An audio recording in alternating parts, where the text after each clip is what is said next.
Hi there. Welcome to my YouTube channel. In this video, I will be telling you the differences between gaming PC and regular PC. The gaming PC has become an object of desire for many technology enthusiasts, and not just gamers. In general, devices of this type are more powerful than other computers, with plenty of reasons to be desired by video editors, photo editors, and even programmers. However, many users are unsure about what parts and mechanisms make a machine suitable for gaming or other heavier activities.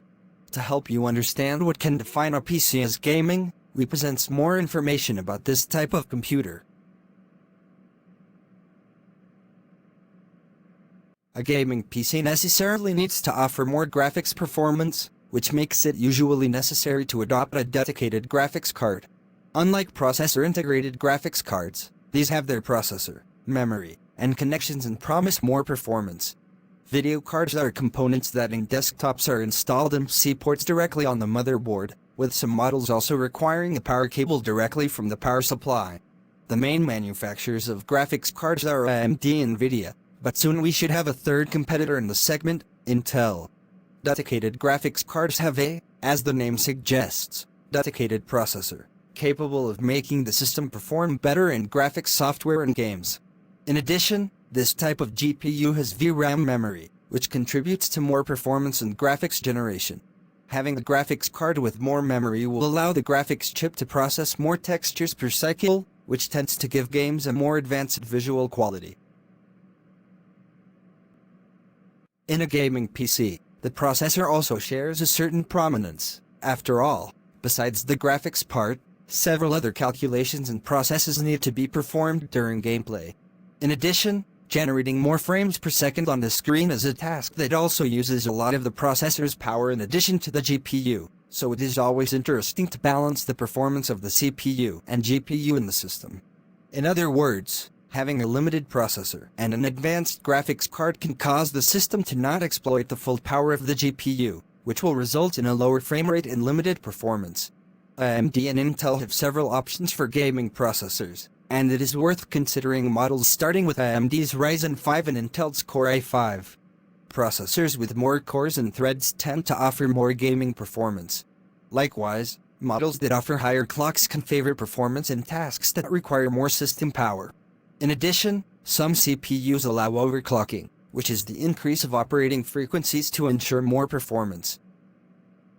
While on a PC for ordinary use, 8GB of DDR4 RAM tends to be more than enough for most tasks, and many modern games recommend that systems have at least 16GB. Many current titles will still benefit from larger volumes of memory.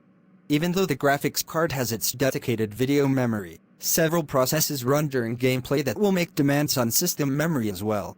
Therefore, having more RAM, and preferably in more than one module, is another common feature in gamer computers.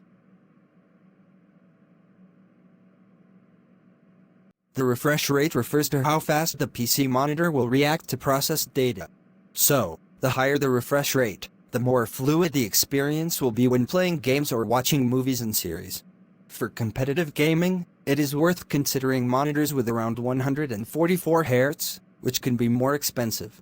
The most common monitors operate between 60 and 75 Hz, while dedicated gaming solutions tend to have much higher performance, with options of 120, 144, 165, and even 240 Hz to achieve such high refresh rates. The whole system needs to be sophisticated, so a good processor, good video card, a reasonable amount of RAM, and a good display are required to deliver the result. A gaming PC tends to have more robust specifications since gaming demands more performance than everyday activities such as messing around with spreadsheets or accessing social networks. This means that a gaming PC can more efficiently perform just about any other task that a standard PC can do. In parallel, even if an entry-level PC can run some lighter games, when it comes to modern games, or even in higher resolutions, history does not repeat itself. Due to component inefficiency, a conventional PC is usually not able to run most of the current titles satisfactorily.